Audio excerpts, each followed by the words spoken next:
ప్రియులారా, బాగున్నారా? ప్రభువైన యేసుక్రీస్తు నామములో మీకు శుభములు తెలియచేస్తూ ఉన్నాం. ఈరోజు హెబ్రోన్ క్యాలెండర్లో ఉన్నటువంటి వాక్య భాగాన్ని మనము ధ్యానం చేసుకుందాము. యెషయా గ్రంథము 40వ అధ్యాయము 11వ వచనము నేను చదువుతాను, జాగ్రత్తగా గమనించండి. గొర్రెల కాపరి వలె ఆయన తన మందను మేపును, తన బాహువుతో గొర్రె పిల్లలను కూర్చి రొమ్మున ఆనించుకొని మోయును. పాలిచ్చు వాటిని ఆయన మెల్లగా నడిపించును. ప్రియులారా, ఇక్కడ మరి గొర్రెల కాపరి తన యొక్క గొర్రెలతో ఏ విధముగా సున్నితముగా వ్యవహరిస్తాడో అనేటువంటి విషయాలు ఈ వాక్య భాగంలో మనం చూస్తూ ఉన్నాం. ప్రియులారా, గొర్రెల కాపరి ఎప్పుడు కూడా తన గొర్రెలతో కఠినముగా వ్యవహరించడు. ఎంతో ప్రేమతో సున్నితత్వముతో గొర్రెల కాపరి వ్యవహరిస్తాడు. దేవుడు తనను తాను గొర్రెల కాపరి వలె ఆయన పోల్చుకుంటూ ఉన్నాడు. గొర్రెల కాపరితో ఆయన పోల్చుకుంటూ ఉన్నాడు. అందుకని గొర్రెల కాపరి వలె ఆయన తన మందను మేపును. ఆయన తన మందను మేపును. చూసారా? గొర్రెల కాపరి ప్రియులారా, తన మంద విషయంలో ఎంతో జాగ్రత్త కలిగి ఉంటాడు. తన మంద విషయంలో ఎంతో ప్రేమ కలిగి ఉంటాడు. కాబట్టి ఈ మంద ఎంతో జాగ్రత్తగా చూసుకుంటాడు. అయితే మందకు వెలుపట ఉన్నటువంటి గొర్రెలను ఆయన పట్టించుకోడు. ఎందుకంటే తన మందలో చేరినవి కావు. ఏ గొర్రెల కాపరైనా కానీ తన మంద విషయంలోనే ఎంతో జాగ్రత్త కలిగి ఉంటాడు.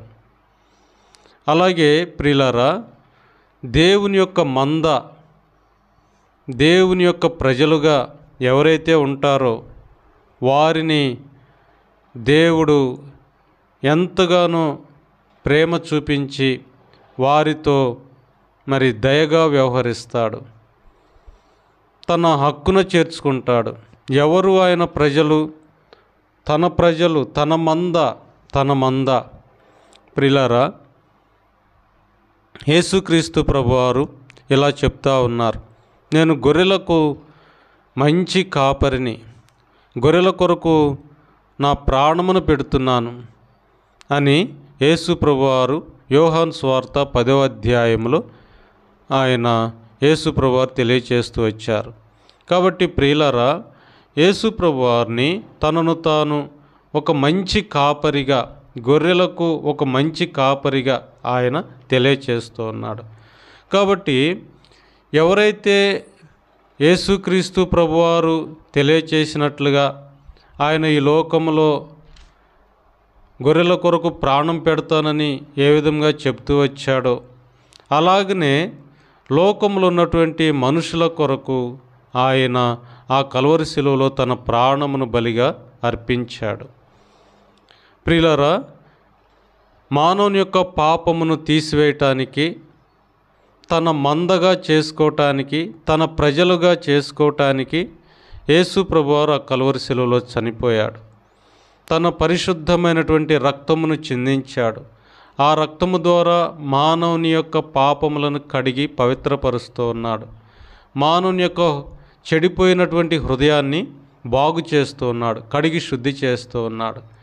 కాబట్టి యేసుక్రీస్తు ప్రభువారు మంచి కాపరిగా తన ప్రజల కొరకు, తన మంద కొరకు ఏ విధంగా ప్రాణం పెట్టాడో మనము చూస్తూ ఉన్నాం.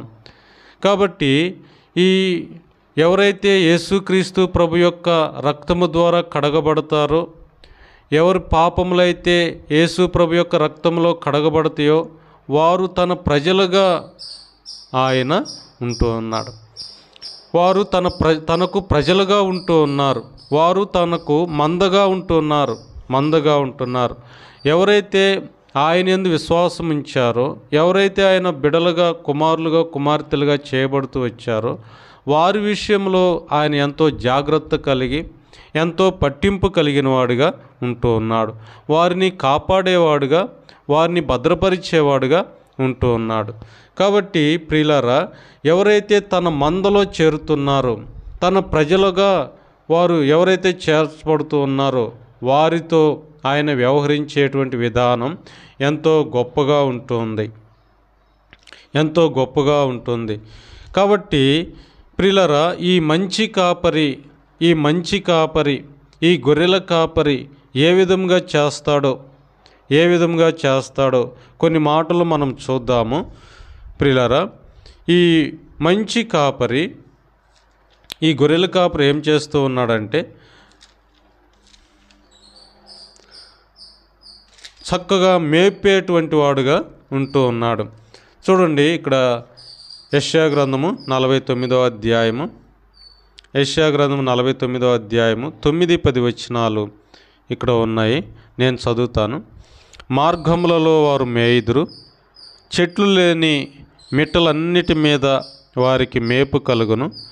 వారి యందు కనికరించువాడు వారిని తోడుకొని పోవును. నీటి బుగ్గల యొద్ద వారిని నడిపించును. కాబట్టి వారికి ఆకలి అయినను దప్పి అయినను కలుగదు, ఎండమావులైనను ఎండ అయినను వారికి తగులదు. కాబట్టి ప్రియులారా, ఈ యొక్క గొర్రెల కాపరి తన గొర్రెల విషయంలో ఎలాంటి బాధ్యత కలిగి ఉంటున్నాడో చూడండి. వాటి మీద కనికరము చూపించేవాడుగా ఉంటున్నాడు ప్రియులారా. అంతేకాదు, నీటి బుగ్గల యొద్ద నడిపిస్తాడు. అంతేకాదు, ఆకలి అయినను దప్పిక అయినను కలగకుండా, అంటే సమృద్ధి అయినటువంటి ఆహారం ఉన్నటువంటి స్థలాలకు తోడుకొని పోయి అక్కడ మేపుతూ ఉంటాడు. ఎందుకు అంటే తన గొర్రెల విషయంలో ఆయన ఎంతో బాధ్యత కలిగి ఉన్నాడు, ప్రేమ కలిగి ఉన్నాడు. కాబట్టి నీటి బుగ్గల యొద్దకు నడిపిస్తాడు. తర్వాత మంచి ఆహారం ఉన్న చోట, పచ్చిక ఉన్న చోట్ల తీసుకొని వెళ్ళి అక్కడ వాటి ఆకలి తీర్చడానికి ఆయన ప్రయాసపడేవాడుగా ఉంటున్నాడు. కాబట్టి ప్రియులారా, గొర్రెల కాపరి తన గొర్రెల విషయంలో ఎంతో ప్రేమ కలిగి, శ్రద్ధ కలిగి వాటిని మేపేవాడుగా ఉంటున్నాడు. అలాగే దేవుడు కూడా ప్రియులారా, తన ప్రజల విషయంలో ఎవరైతే తన మందలో చేరుతూ ఉన్నారో, ఎవరైతే యేసుక్రీస్తు ప్రభు యొక్క రక్తము ద్వారా కడగబడుతూ ఉన్నారో వారిని ఆ విధముగా వారిని పోషించేవాడుగా ఉంటూ ఉన్నాడు. ఆ విధంగా వారి యొక్క అక్కర తీర్చేవాడుగా ఉంటూ ఉన్నాడు. వారి దప్పిక తీర్చేవాడుగా ఉంటూ ఉన్నాడు. అంతేకాదు ప్రియులారా, ఆ క్రింద ఒక మాట ఉంది. ఎండమావులైనను ఎండ అయినను వారికి తగలదు. ఎండమావులు అంటే ప్రియులారా, ఇక్కడ అనేకమైనటువంటి ఎండ ఎంతో తీవ్రతకు, ఎంతో అలసటకు, ఎంతో శ్రమకు గుర్తుగా మనం చూస్తాం. ఎండలోకి వెళ్ళాలంటే ఎవరైనా భయపడతారు ప్రియులారా. ఎండ శ్రమలకు మనము గుర్తుగా చూడవచ్చు. కాబట్టి ఆయన శ్రమలో ఉన్నటువంటి వారిని ఆదరించేవాడుగా, ధైర్యపరిచేవాడుగా, శ్రమలో ఉన్నటువంటి ప్రజలను ఎంతో హక్కున చేర్చుకొని ఆయన కాపాడి భద్రపరిచేవాడుగా మనము చూస్తూ ఉన్నాం. కాబట్టి మంచి కాపరి ఏం చేస్తూ ఉంటాడంటే తన గొర్రెల విషయమై ఆయన ఎంతగానో శ్రద్ధ చూపించేవాడుగా ఉంటూ ఉన్నాడు. అంతేకాదు ప్రియులారా, యెహెజ్కేలు గ్రంథం 34వ అధ్యాయము 15-16 వచనాలు ఇక్కడ ఉన్నాయి. నేను చదువుతాను, జాగ్రత్తగా గమనించండి. 15-16 వచనాలు. నేనే నా గొర్రెలను మేపి పరుండబెట్టెదను, ఇదే ప్రభువగు యెహోవా వాక్కు. తప్పిపోయిన దానిని నేను వెదకుదును, తోలువేసిన దానిని మరలా తోలుకొని వచ్చేదను. గాయపడిన దానికి కట్టుదును, దుర్బలంగా ఉన్న దానిని బలపరచుదును.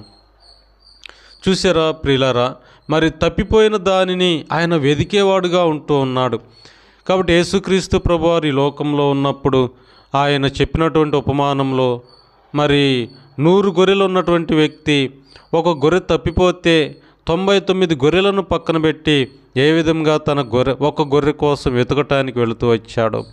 అలాగే ప్రియులారా, దేవుడు కూడా మనము తప్పిపోయినప్పుడు ఆయన చూచి చూడనట్లుగా ఉండడు. మరలా ఆయన వెదకి తీసుకొని వచ్చి ఆయన సరిచేసి చక్కజేసేవాడుగా ఉంటూ ఉన్నాడు.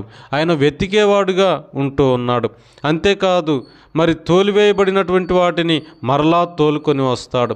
మరి శత్రువు, అపవాది మరి తన ప్రజల విషయంలో ఎంతగానో మరి కుయుక్తితో ప్రజలను తోలివేస్తూ వచ్చినప్పుడు, ప్రజలను ఇబ్బందుల పాలు చేస్తూ ఉన్నప్పుడు ఆయన మరలా తిరిగి ఆదరించి తోడుకొని తీసుకొచ్చేవాడుగా ఉంటున్నాడు. తన మందలోనికి, తన సంఘములోనికి ఆయన తీసుకొని వచ్చేవాడుగా ఉంటూ ఉన్నాడు. అంతేకాదు ప్రియులారా, గాయపడిన దానికి గాయమును కట్టేవాడుగా ఉంటున్నాడు. ఆయన గాయములు కట్టేవాడు. గాయము చేయవాడును నేనే, గాయమును కట్టువాడును నేనే అని చెప్తా ఉన్నాడు. కాబట్టి ప్రియులారా, కొన్నిసార్లు మనము స్వయంకృతాపరాధము వలన గాయములు చేసుకునే వారంగా ఉంటూ ఉన్నాం. కొన్నిసార్లు దేవుడే తన యొక్క చిత్తము చొప్పున మనకు గాయములు చేసేవాడుగా ఉంటూ ఉన్నాడు. అవి ఏ గాయములైనా కానీ ఆయన గాయములు కట్టేవాడు, ఆయన గాయములను కట్టేవాడు, ఆయన ఆదరించేవాడు, ధైర్యపరిచేవాడు. మరి ఆయన మనలను అన్ని విధాలుగా పరామర్శించేటువంటి వాడు. ఆయన మన గాయములను కట్టేవాడు. అంతేకాదు ప్రియులారా, దుర్బలంగా ఉన్నటువంటి వాటిని బలపరుస్తాడు. పాపమును జయించలేక మరి శోధనలో పడిపోతూ అనేకసార్లు తన యొక్క పరిశుద్ధతను భంగం చేసుకుంటున్నటువంటి వారి విషయంలో దేవుడు వారికి బలమునిచ్చేవాడుగా ఉంటున్నాడు. ఎప్పుడు ఇస్తాడు? తన మంద దేవుని వైపు చూస్తూ వచ్చినప్పుడు, ఆయన సన్నిధిలో ప్రార్థన చేస్తూ ఆయన మీద ఆధారపడుతూ వచ్చినప్పుడు ప్రియులారా, మరి దుర్బలమైనటువంటి గొర్రెలను ఆయన బలపరుస్తాడు. అనగా దుర్బలమైనటువంటి, బలహీనంగా ఉన్నటువంటి తన ప్రజలను బలపరచి అనేక విధాలుగా పాపము నుండి విడుదలనిస్తాడు, పాపముపై విజయమునిస్తాడు. మరి శత్రువు బలహీనంగా ఉన్నటువంటి వాటి విషయమై మరి నష్టపరచాలని చూస్తూ ఉన్నప్పుడు వాటి నుంచి కూడా ఆయన కాపాడి భద్రపరుస్తాడు. కాబట్టి ప్రియులారా, ఆయన దుర్బలమైనటువంటి వాటిని కూడా బలపరిచేవాడుగా ఉంటున్నాడు. కాబట్టి ఈ కాపరి ఎంతగా తన మంద విషయంలో జాగ్రత్త తీసుకుంటున్నాడో చూడండి. ఈ కాపరి తన మంద విషయమై ఎంత శ్రద్ధ తీసుకుంటున్నాడో చూడండి. కాబట్టి ప్రియులారా, మరి యోహాను సువార్త 10వ అధ్యాయంలో కూడా ఆయన తన గొర్రెల కొరకు ప్రాణం పెడుతూ ఉన్నాడు. అంతేకాదు, గొర్రెలకు జీవం కలగటానికి, అది సమృద్ధిగా కలుగచేయటానికి నేను వచ్చాను అంటున్నాడు. తన గొర్రెలైనటువంటి తన ప్రజలకు జీవం కలిగి ఉండాలని, తన జీవం, పరలోక సంబంధమైనటువంటి జీవం, దేవుని యొక్క జీవం మనము కలిగి ఉండాలని, అది సమృద్ధిగా కలిగి ఉండాలని ఆయన ఈ లోకానికి వచ్చాడు. ప్రియులారా, నిత్య జీవాన్ని ఆయన మనకు అనుగ్రహిస్తున్నాడు. నిరంతరము ఆయనతో పాటు ఉండేటువంటి ఆ గొప్ప ఆధిక్యత ఆయన మనకు అనుగ్రహించేవాడుగా ఉంటున్నాడు. నిత్య జీవానికి వారసులనుగా చేస్తున్నాడు. అంతేకాదు ప్రియులారా, మరి 29వ వచనంలో, వాటిని నాకిచ్చిన నా తండ్రి అందరికంటే గొప్పవాడు గనుక నా తండ్రి చేతిలో నుండి ఎవడునూ వాటిని అపహరింపలేడు. కాబట్టి శత్రువు తన గొర్రెలను అపహరించటానికి ఎల్లప్పుడూ ప్రయత్నం చేసేవాడుగా ఉంటున్నాడు. తన శత్రువు గొర్రెలను మరి నష్టపరచడానికి ఎల్లప్పుడూ సిద్ధముగా ఉంటూ ఉన్నాడు. అయితే ఈ గొర్రెలు ఎక్కడున్నాయో తెలుసా? తండ్రి యొక్క చేతిలో ఉన్నాయి. కాబట్టి ప్రియమైన సహోదరుడా, సహోదరి, రక్షించబడినటువంటి నీవు నేను, ఆయన మందలో చేర్చబడినటువంటి నీవు నేను ఆయన చేతిలో ఉన్నాం. అందుకని నా అరచేతుల మీద నిన్ను చెక్కుకొని ఉన్నాను అని దేవుడు సెలవిస్తూ వచ్చాడు. కాబట్టి ఆయన చేతిలో ఉన్నటువంటి మనలను ఏ శత్రువు కూడా మనలను అపహరింపలేడు. ఆయన అపహరింపలేడు. ప్రియమైన సహోదరుడా, సోదరి, దేని నిమిత్తమై నీవు భయపడుతూ ఉన్నావు? దేని నిమిత్తమై నీవు కంగారు పడుతూ ఉన్నావు? అయ్యో, మరి శత్రువు నా మీద దాడి చేస్తున్నాడే, అయ్యో ఈ విషయంలో నేను బలహీనంగా ఉన్నాను అని నువ్వు ఒకవేళ భయపడుతున్నావేమో. శత్రువు నా మీద దాడి చేసి నన్ను వెనుకకు లాగివేస్తాడేమో, నేను పడిపోతానేమో, తప్పిపోతానేమో అని భయపడుతున్నావేమో. ప్రియులారా, ఈ వాగ్దానం మీద మనము ఆధారపడుతూ వచ్చినప్పుడు, ఈ వాగ్దానమును మనం చేతపట్టుకున్నప్పుడు ఆయన చేతిలో నుండి ఎవ్వరు కూడా మనలను అపహరింపలేరు. కాబట్టి దేవుడు గొప్పవాడు. ఆయన ఈ గొప్ప కాపరి, మంచి కాపరి, గొర్రెల కాపరి. ఇంత శ్రద్ధ తీసుకొని మన పట్ల ఇలాంటి ఆశ్చర్యమైనటువంటి కార్యములను చేస్తూ ఉన్నప్పుడు ప్రియులారా, నిజంగా ఎంత ధన్యులమో. అయ్యా అమ్మ, ఒకవేళ దేవుని యొక్క మందలోనికి నువ్వు చేర్చబడకపోతే, ఇంకా ఆత్మరక్షణ, నిజమైనటువంటి రక్షణ అనుభవంలోనికి నీవు రాకపోతే, ఇదే అనుకూల సమయం, ఇదే రక్షణ దినం. ఆయన మందలోనికి నువ్వు చేర్చబడితే నీవు కూడా ధన్యుడు అవుతావు. ఆ పరలోక రాజ్యానికి వారసురాలుగా చేయబడతావు. ప్రార్థన చేసుకుందాం.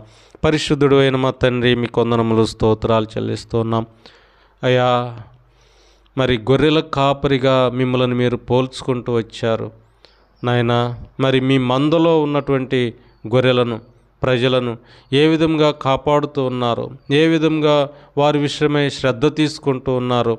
నీ వాక్యము ద్వారా కొన్ని మాటలు నాయనా మా గమనానికి తీసుకొని వచ్చారు. మీకు స్తోత్రాలు.